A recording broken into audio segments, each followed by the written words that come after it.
Up next on Lion TV, Curtis Stevens has some insight on a food pantry located here on Searcy High School campus.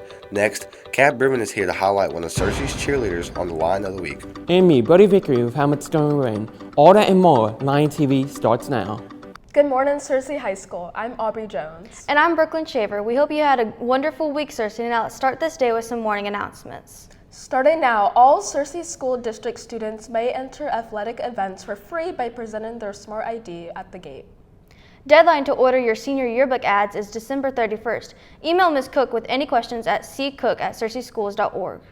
Johnston's will be on campus Friday, December 5th to deliver juniors' class rings. Juniors and seniors who have paid in full for their class ring will be called by the office to the cafeteria lobby after attendance has been taken for second period. Mighty Roar Spirit Store, please enter through room 218. Stop by and see what they have to offer and help support this amazing store. Here at Searcy High School, we have many of our students here who can support not only the community, but the district itself. That's right, Aubrey. Curtis Stevens was able to get a closer look in one of our charity organizations here at SHS. Over 13 million students across the country go home with no school-provided food. School-owned food pantries like the one at our school help to give those students at our school food to take home. The school food pantry provides weekly food bags to any student at Searcy High School. Unfortunately, many students go home hungry over the weekend without school-provided meals to help. That's why the food pantry is so important.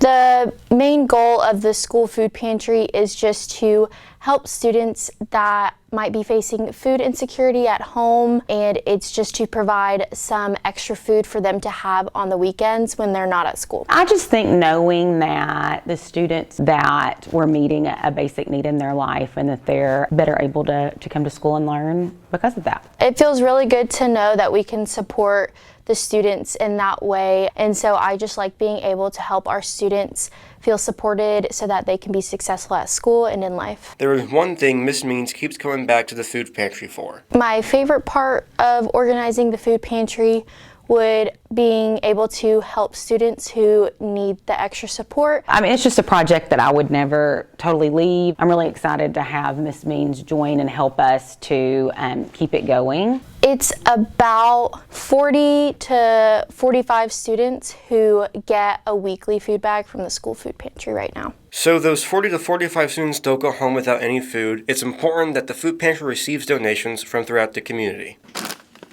Right now, our main donor is the First United Methodist Church. Their congregation donates about once a month or maybe twice a month. Money-wise, our care and Unity Health have been monetary donors for many years. We've also had monetary donations from Citizens Title. If a student wanted to donate to the school food pantry, either email me or come by my room 204, and ask me about donating. We hope Miss Means has the best of luck and really appreciate her efforts. I'm Curtis Stevens, sending it back to you guys at the news desk. Thanks, Curtis. I'll definitely be donating some canned goods here soon. Me too. I love helping the community.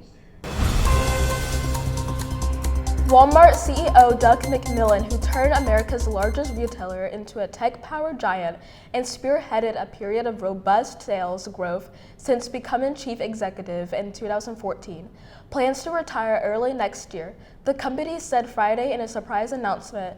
John Furner, 51, the head of Walmart's U.S. operations, will take over on February 1st, the day after McMillon's retirement becomes effective. The company said, although McMillon is set to spend a year advising his successor, Walmart shares fell 3% immediately in pre-market trading after the news of the unexpected leadership change, but recovered somewhat and were down 1% by midday trading. Unlike Amazon's Jeff Bezos or Tesla's Elon Musk, McMillon isn't a household name, but he has played a key role in the U.S. economy.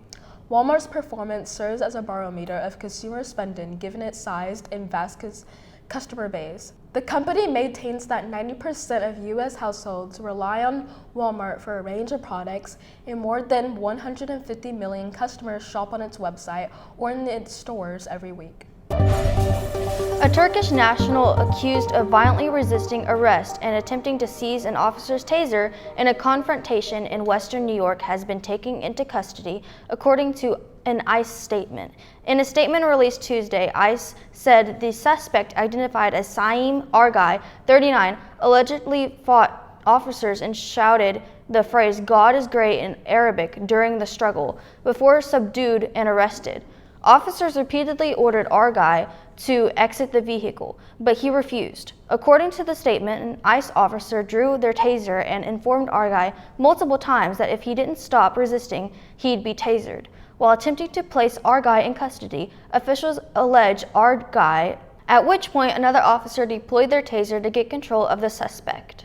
Again and again, President Trump's efforts to send National Guard troops to U.S. cities have been met with resistance in the courts.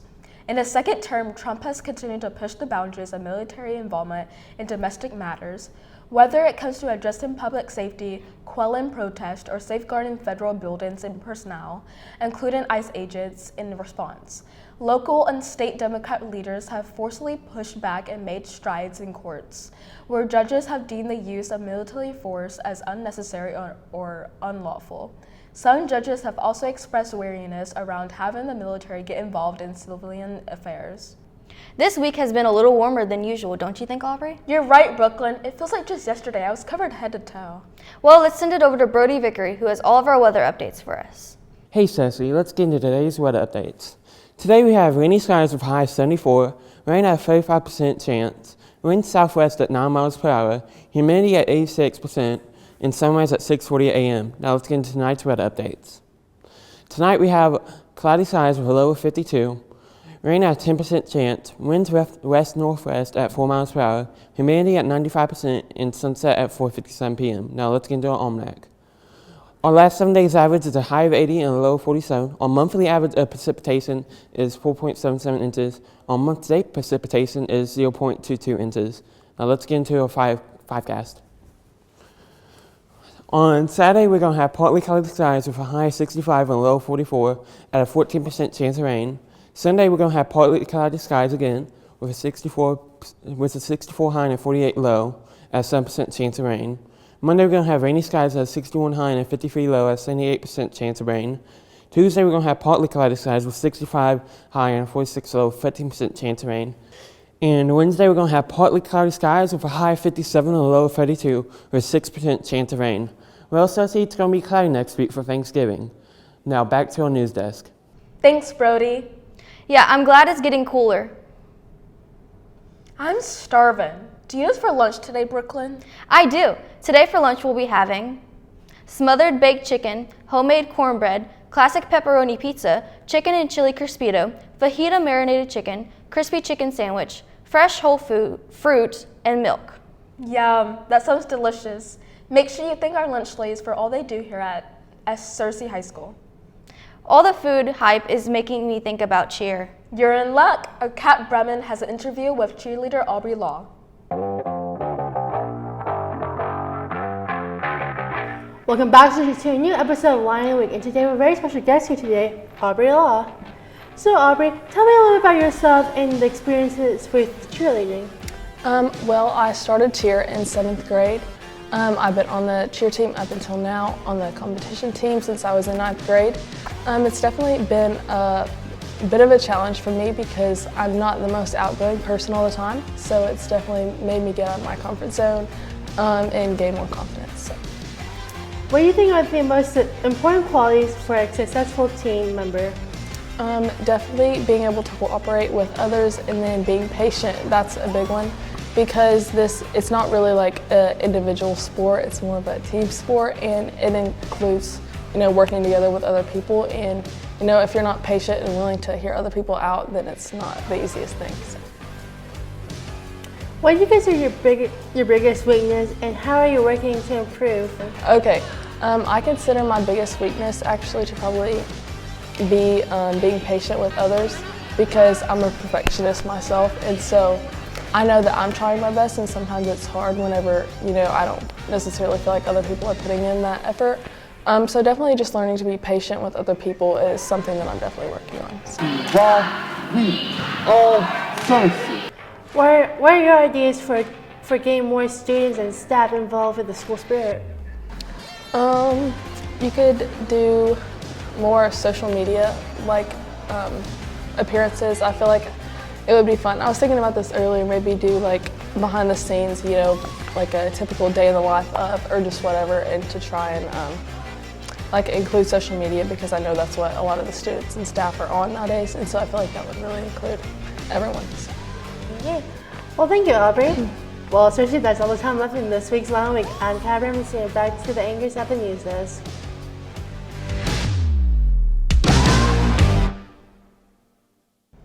Thanks, Kat. We'll be looking for Aubrey cheering on the sidelines this basketball season. Speaking of basketball, isn't the college season starting?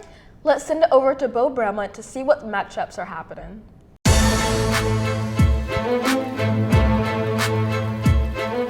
Good morning, Searcy. I hope everyone had an amazing week. Now let's get into some sports. The Searcy High basketball season kicked off with a win on the road against Lakeside, 61-34, destroying the Rams at home. Starting the season 1-0. Their second game, however, would be more of a struggle, losing to Westside 61-71, cutting the game close but not being able to pull away. The Lions now stand at 1-1, giving a promising look at the season to come. The girls' first two games would not go as planned, where they would go on to lose their first two games on the road, 49-60 to Lakeside and 25-78 to Lake Hamilton. In national news, Arkansas Razorbacks earned a tight 84-83 victory over Winthrop on Tuesday night, in a game that stayed competitive from the start to finish. Nick Pringle delivered the decisive basket with under 12 seconds remaining, securing the win after Arkansas overcame a late deficit. Winthrop stayed in the game behind an impressive night from three-point range, but Arkansas' defensive stand in the final possession sealed the result. This emotional matchup that featured several late technical fouls and ejections, adding to the intensity of the night. Regardless of the chaos, the Razorbacks showed composure when it mattered most. Chicago edged Portland thanks to a buzzer-beating three from Nikola Vucevic, 122-121, despite holding a significant lead earlier in the game. The Bulls needed a clutch final play to avoid an upset. Portland's Denai Avdija posted a standout triple-double, but it wasn't enough to secure the win. The Knicks collected their first road win of the season with a narrow victory over Dallas, 113-111. Jalen Brunson led the way offensively, while timely perimeter shooting from Landry Shamet helped New York maintain control late in the fourth quarter. This week's NFL slate features several compelling games. Bills vs. Texans Thursday Night Football. Houston's ground game may provide a challenge for Buffalo's defense, which has struggled against the run this season. Cowboys vs. Eagles, a key to NFC showdown with a major implications for playoff season. Chiefs vs. Colts. Kansas City looks to maintain momentum as Indianapolis continues to fight for position. The Chiefs are 5-5. It's the first time they have lost 5 or more games in a season since the 2021 season. That's all the sports updates I have for you, Cersei. Now back to the news desk. Thanks for those updates, Bo. That wraps up another episode of Lion TV. Don't forget to subscribe to our YouTube channel at Cersei High Lion TV. And to follow us on X at Lion TV, Instagram at Cersei Lion TV, and on Facebook at Cersei High Lion TV. Signing off, I'm Brooklyn Shaver. And I'm Aubrey Jones. See you next time, Cersei.